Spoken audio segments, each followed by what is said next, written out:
Hello everyone, welcome to day number 3 of the Julius Baer Generation for 2022.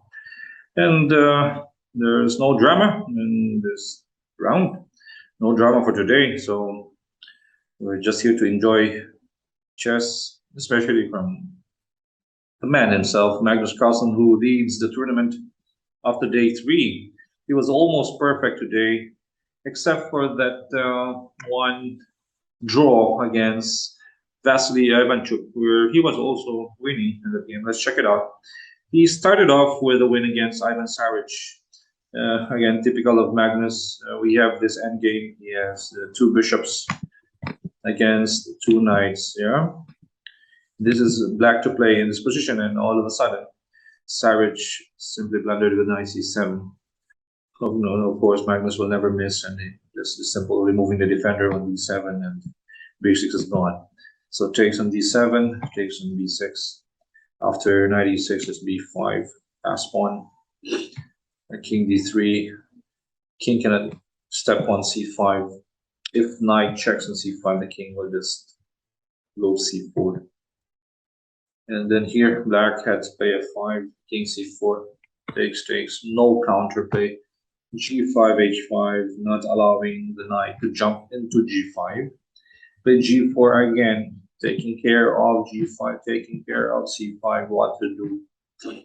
Knight is restricted, knight goes back to d8, this bishop c5 check, nice intermediate check, threatens bishop f8 also if you go king c7 for example, yes.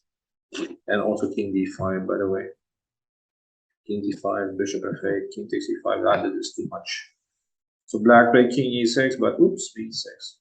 And here black resigned. Well, we cannot continue here. If you play knight d7, this bishop f8. If the king goes to f7, for example, maybe, or just not even that one, just king b5, king d7, and bishop f8. Will be easy. All right, so he started off with a win against Ivan Saric, one of the lowest rated players in the tournament. He's also the top player from Croatia. And in the second game, here's this game against Ivanchuk. Here's the critical position here. In the end game, Magnus went for rook takes f3, of course, the win move. King takes f3, and he promoted the queen. King takes g3, queen takes d5. Ivanchuk played knight e5.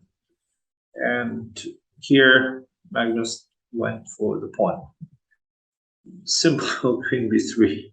Double attack on the rook at the king would probably make Ivanchuk resign, yeah, but well, humans, we make mistakes. Yeah. So he went for the pawn. Well, if you play queen b3 here, you can also stop this pawn from promoting. Let's see, a move like king g4 and just takes at c2. If the pawn pushes to g7, for example, if you just go queen g2, I think mate is coming also. With king here, f5, yeah.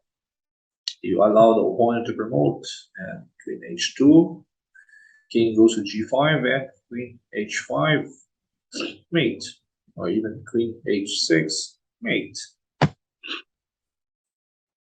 But then Carlsen went for queen takes d6, and Ivanchuk was able to create a fortress. Queen a3, knight f3, rook c4. Now it's hard for black to gain some ground here.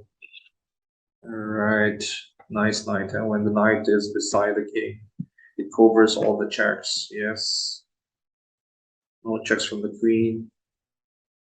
All right, no double attack also for the queen and to rook for the king and rook. King e4 checks. All right, rook e2. Carlsen cannot go for g5 here because it will just be taken, and if you take and rook e5, go king f6 and rook e5. That's it. That's a fortress. Rook e2 in d3, rook e1, stay on that lane. Right. Here even it's rook e2. Well, rook f1 was late, and that's yeah, okay. This probably was amazing. Maybe king e5 might get a little bit of a chance, but e1 still very hard. Yeah. Yes, six rook f1. If you go king, the knight f5. I don't know. Maybe that's king e5 and just king g1. Maybe still white can still hold here. King knight h4 and 5. King g1. Rook f2. Check. Nice hold by Ivan Chuk here. Knight g3 and rook g2. Okay, Carlsen tried, but to no avail. Nice rook g2, rook f2, rook g2, rook f2. G1, yeah, that's it.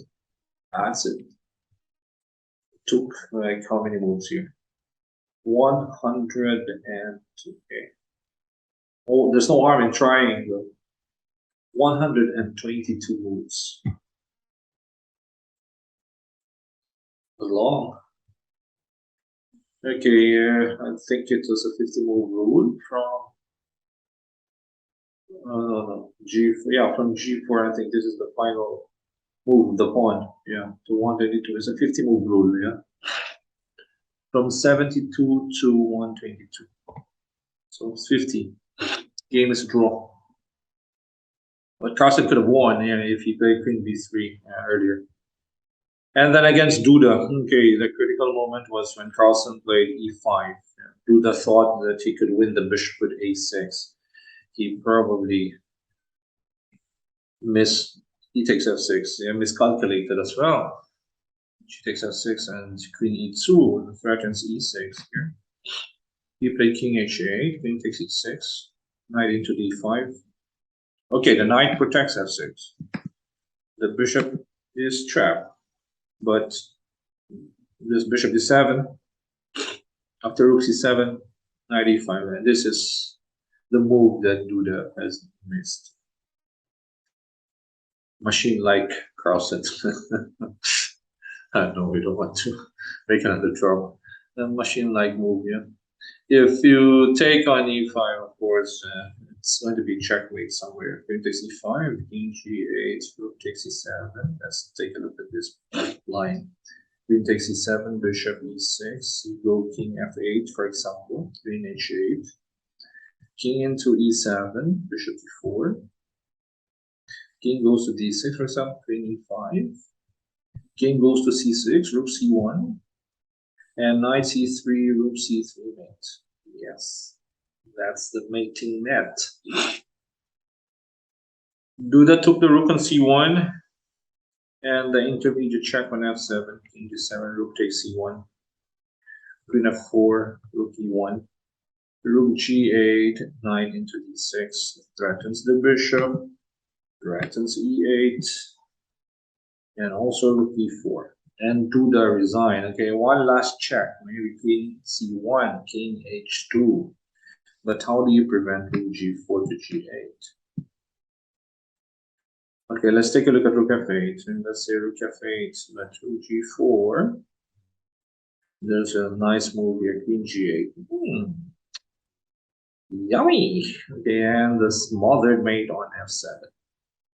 If you go King H6, for example, let's say King H6, Knight goes F5, King goes G4, okay, sorry, King H5. Okay, Queen E2, right, threatens rook G5 mate. That's it. So a machine-like precision by Magnus after A6. Yeah. When Duda played the move A6, it was all Carlsen after A6 here.